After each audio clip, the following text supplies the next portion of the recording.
Zurückbleiben bitte.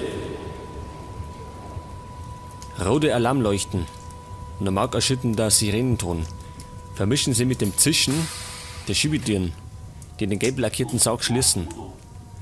12 Minuten Verspätung bedeutet dichtes Gedrängel im Abteil. Mit einem kräftigen Ruck setzt sie der Zug in Bewegung. Und von den 6 Personen, die sich in meiner Intimdistanz befinden, heute ist echt keiner für nötig, sie an einer der Haltestangen oder Griffschlaufen festzuhalten. Die plötzliche Bewegung im Boden lässt sie unkontrolliert wanken.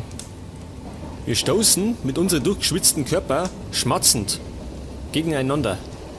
Feuchte Hände greifen nach Sicherheit und rutschen an meine glänzenden Unterarm ab. Verzeihung, entschuldigt man sie höflich. Ein fester Stand wird mir lieber. Es sind die gleichen Gesichter wie jeden Tag. Und doch lernen sie nie, sie richtig festzuhalten.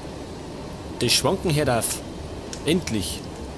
Wir sind so dicht aneinander gedrängt, dass sich niemand traut, geradeaus zu schauen. Bloß kein Augenkontakt. Wir verrenken unsere Köpfe, bis uns Knack vor Spannung schmerzt. Jeder sucht sein Laststück Raum, in dieser sein Blick vergraben kann. Ich finde jedoch nur ölige Gesichter. Ein Meter neben mir ist ein Fenster leicht angelehnt. Weiter kann man es nicht aufmachen. Wie sadistisch. Um das Fenster recken die Fahrgäste ihren Hals wie Hähnen Wurm entgegen, in der Hoffnung, ein dünner Hauch frischer Luft zu erhaschen. 25 Grad draußen. Doch erinnert, mindestens 35 Grad, bei 120% Luftfeuchtigkeit.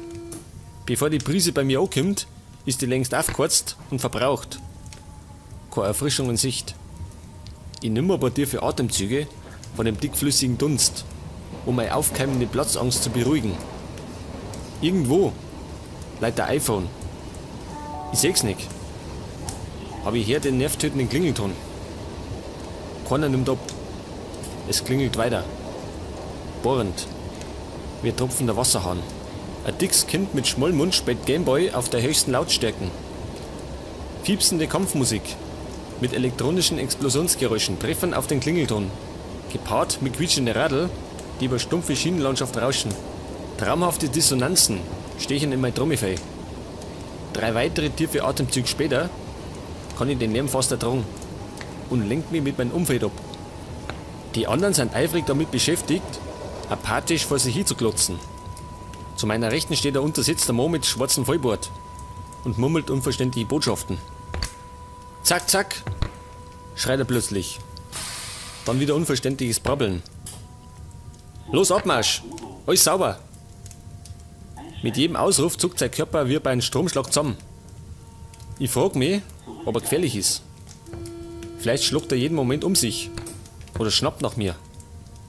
Ich darf gern Abstand aufbauen, aber ich komme da nicht weg. Nächste Station, Hauptbahnhof. Die Durchsagen kommen meist auf halber Strecke. Die grauenhafte Fahrt hat also Bergfest. Neben dem bärtigen Wahnsinnigen steht ein Koloss von Mensch mit einer Sommergrippe. Er muss knapp 2 Meter groß sein und schaut aus, als hätte er Bierfassel verschluckt. Sein dichtes Fell quillt aus der Öffnung von seinem Unterhemd. Zwischen den Haarspiralen tanzen winzige Schweißtropfen, die wie Perlen im künstlichen Licht ausschauen. Der Riese formt mit jedem tiefen Husterer die Lippen zum langgezogenen Abschussrohr für seinen verseichten Auswurf. Ich möchte ihm entgegenschreien, dass er seine verdammte Hände vor dem Mund nehmen soll. Aber verkneift mir jedes Wort. Jetzt ist es ohnehin schon spät. Ein feiner Nebel rast geräuschvoll aus seinem Mai in meine Richtung. Dank der hohen Luftfeuchtigkeit sehe ich ihn durchs Abteil schweben und holt rechtzeitig die Luft da, um bloß keine Bazillen von ihm einzuatmen. Die Wolken wabert weiter, setzt sie auf mir und meiner Kleidung ab. Im Fernseher sagen sie, dass der Auswurf eines Nisserers bis zu 2 Minuten in der Luft bleibt. Also weiter Luft erhalten. Ich möchte lieber bewusstlos werden, als die ekelhafte Spucke der Bazillenschleider in mir zu haben. Ich hol's nicht mehr aus.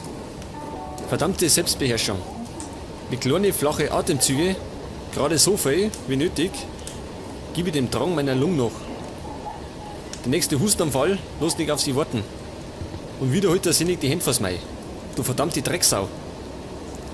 Potzblitz, mach ich. Ja, ja.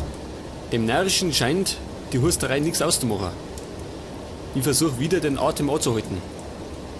Hab aber keine Reserve mehr in der Lunge. Ich atme unfreiwillig den Nebel ein. Ein anderer Teil setzt sich sichtbar auf meiner Haltestange fest. Wenn ich drüber nachdenke, mag ich gar nicht wissen, was sich da alles nach einer Bahnfahrt an meiner Hand befindet. Ich sollte in Zukunft öfters die Hände desinfizieren. Nicht herumtrödeln, weg da! Der Irre spuckt beim Schreien. Das meiste Land in seinem verfetzten Bord, der mit Krümeln und Essensresten gespickt ist. Er stinkt wie Bahnhofstoiletten. Zwischen den Hustenattacken zirkt der Riese lautstark sein Rotsaffe. Nimm halt eine Taschentücher, du ekelhafter Hund. Mein Körper spannt sich vor Wut und Ekel an, was mich noch mehr schwitzen lässt. Die Hitzen, die Geräusche, der Gestank, die Bazillen, sie alle bringen mich zur Weißglut.